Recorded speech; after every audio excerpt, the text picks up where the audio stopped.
First, I would like to go over a few terms for the people who may not know them. Anime, really the major difference between anime and American cartoons is that unlike American cartoons, which are only watched by children, anime is popular among the Japanese adults and is watched by millions. A dub is just pretty much providing a soundtrack which is usually in a different language from the original. Sub, short for subtitle, which is just captioned towards the bottom of the screen. Cosplay, the art or practice of wearing costumes to portray characters from fiction, especially from manga, animation, and science fiction.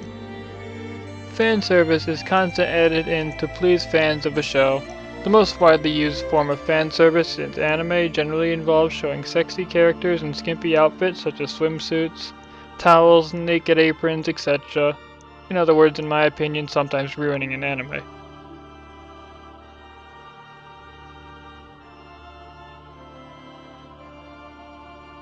Now I would like to speak about the origin and early history of anime and manga. If you want to understand how anime invaded the USA, a look into history would be useful. Around the time of World War II, the anime and manga industry evolved significantly. This was the time when people were forced to conform to the government's demands or pay the ultimate price, which could include up to death. According to Friedrich Schlott's book, those who failed to cooperate were punished. Those who recanted were rewarded with rehabilitation programs and support from the community, while those who failed to cooperate faced preventive detentions, bans on writing, and social ostracism.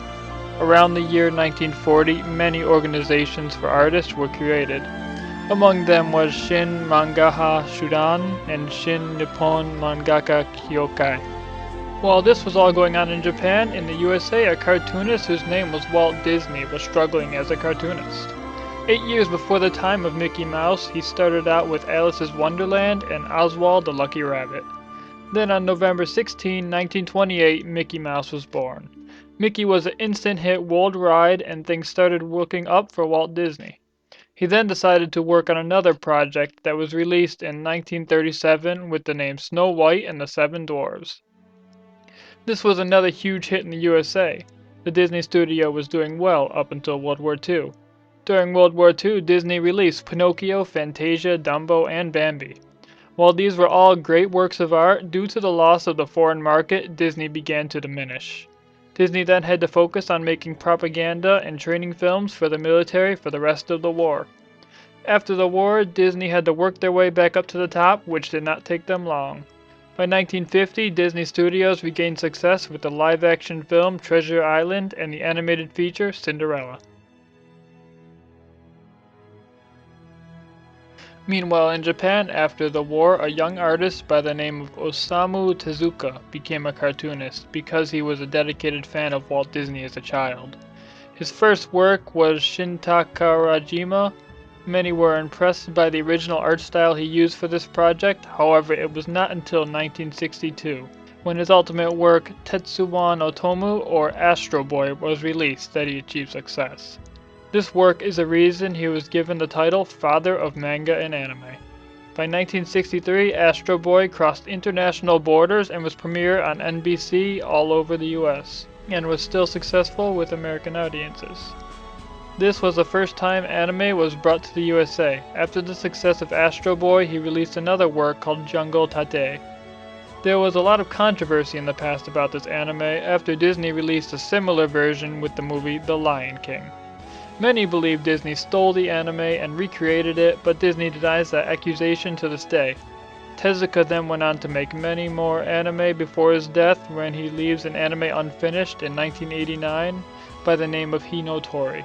Around the time the anime began to invade the USA, shows such as Gigantor and Speed Racer were released, which were very well received. Toward the end of the 1970s, a robot show popped up that flipped the industry over, and it hasn't been the same since. It was called Mobile Suit Gundam. This show introduced the word new type. New types just did things a little better than normal humans. In the case of Amuro Ray, it was reflexes. He defeats his initial opponents with the power of the Gundam easily, until he encounters Red Comet, where he has to use his ability in order to achieve victory. Thus is born one of the greatest stories ever told in anime. A film with a new type was started soon after called Lupin the Third. It catches the absence of Lupin, a fantastically capable thief, and his almost equally capable pursuer, Inspector Zenigata, while treating the audience to a genuine roller coaster. Thus a new idea in anime that is used today was born.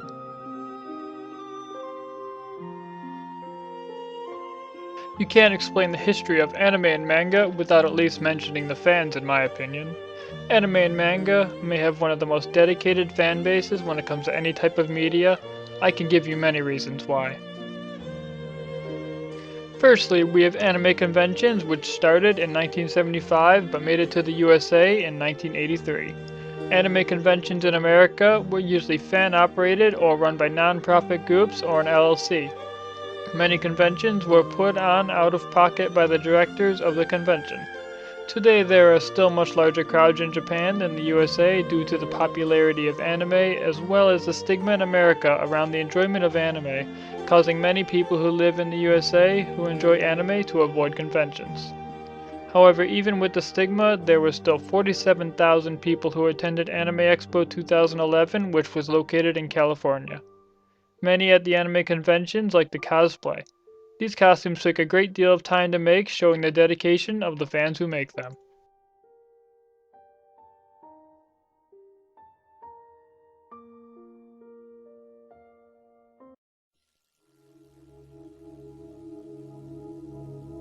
Another big thing in the anime community is fan-made videos. These are non-profit and take a great deal of time to make. The people who make them do it simply because they enjoy making them. There are many different types of fan-made videos. One of the most popular types of fan-made videos are AMVs or MADs, which are the Japanese equivalent. These can take anywhere from a few hours to a few months to finish. These basically are anime clips or pictures edited to go along with music. The best way to explain what these are is with an example.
On top of AMVs, there are also fan dubs, live action, unboxing, reviews, rants, abridged series, and anime cover songs, which are fans singing their own version of a song in an anime, and that's just to name a few. On top of conventions and fan-made videos, there are also fan subs and scanlations. Groups of otaku known as fansubbers translate, subtitle, and release copies of television shows and films, originally broadcast or released in Japan. Fan subgroups do not receive any compensation for their efforts, so they're pretty much doing what people are paid to do, and often spend long hours subbing a series. Scanslations are the same thing, but it's the translation of manga into English instead of anime.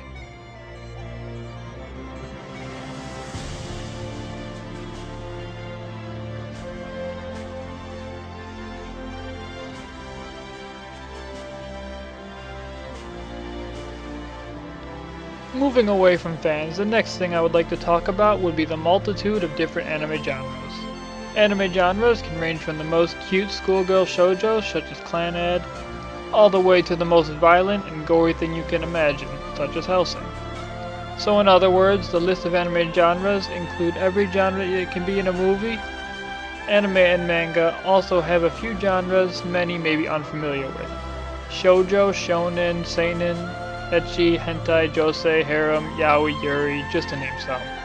The main genre released in the USA fall under the shonen, seinen, and shoujo genres. These are mainly just descriptions using age and gender.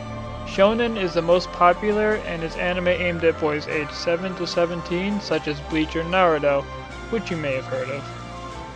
Shoujo is aimed at females ages 7 to 17, and usually has a story that includes a strong emphasis on romance and relationships. Some examples will be Clannad and Kennen. Seinen is genre of anime for ages of 18 to 40. They tend to usually be psychological, sexual, and violent while dealing with character development and relationships in a very mature way. Some examples will be Cowboy Bebop and Hellsing.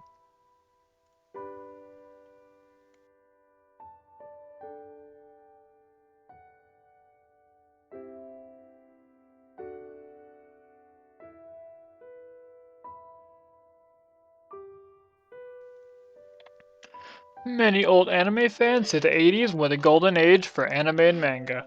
A great deal of money was flowing into the industry, and the world began taking serious looks at things that were being created on a regular basis. A female manga artist named Rumiko Takahashi released Urusei Yatsura, which is a schizophrenic comedy, and destroyed the competition, making her a millionaire many times over. Following the success of Urusei Yatsura, she released Meisani Koku, which was very different from her original work.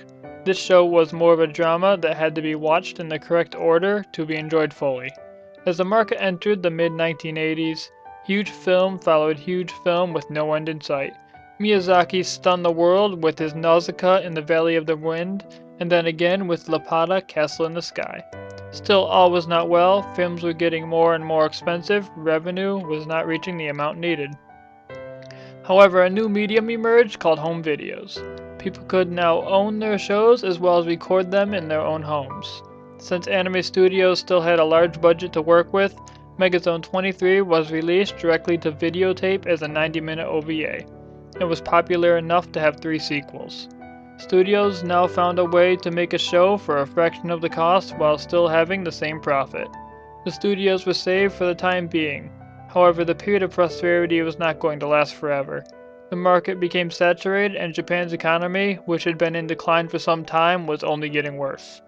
Many companies had to switch over to making computer games instead of anime. There were still a few great things released such as Akira, Ranma 1/2, and Dragon Ball, which later became Dragon Ball Z and Dragon Ball GT. But for the most part, the anime industry was in decline, and the golden age for anime was over.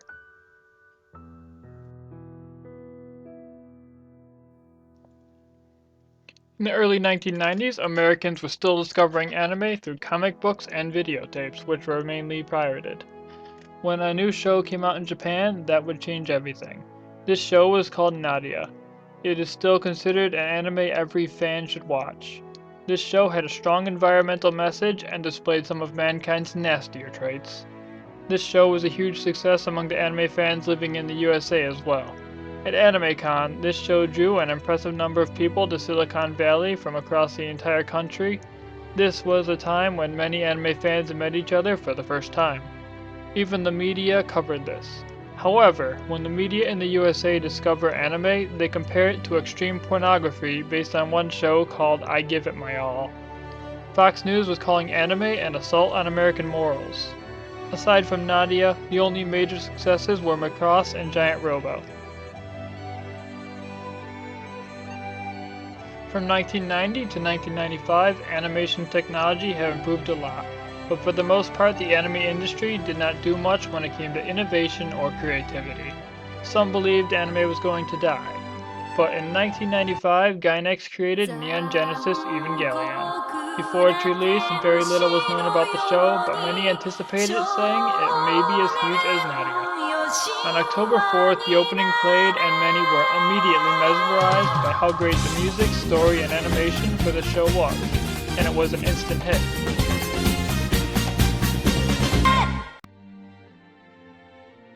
Around the time the first anime I ever saw began airing. This show was Sailor Moon. I was only 2 or so.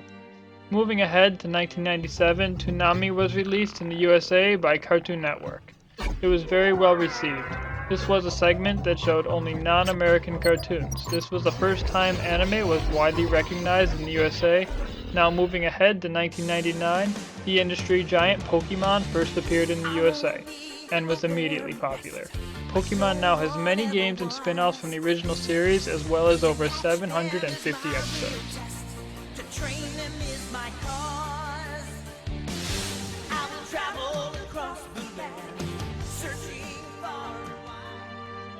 At the beginning of the new millennium, animators began to experiment with computers to create anime shows, but the technology was still not good enough to create anything great.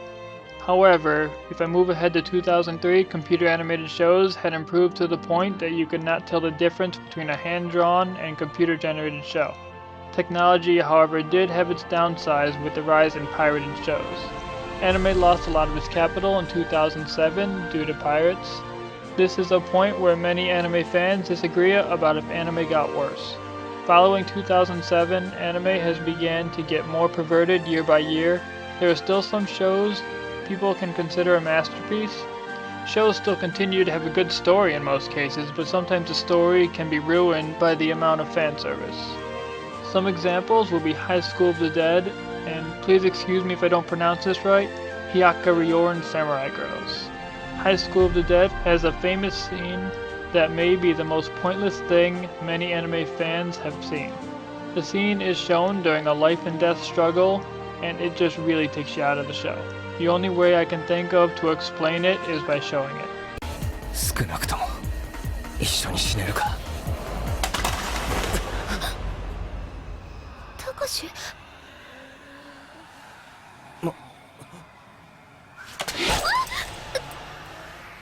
そうか。ごめん。平野、こいつはトリガーガード前のレバーを押して。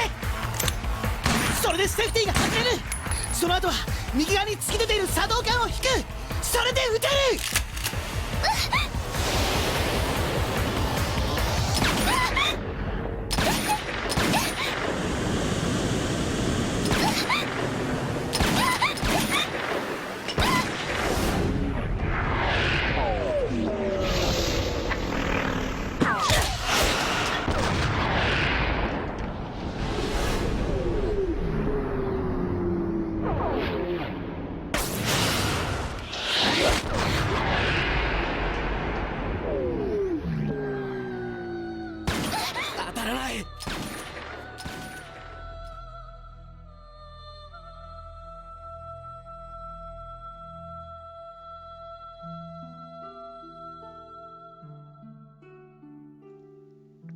Anime has come a long way from 1920 to today.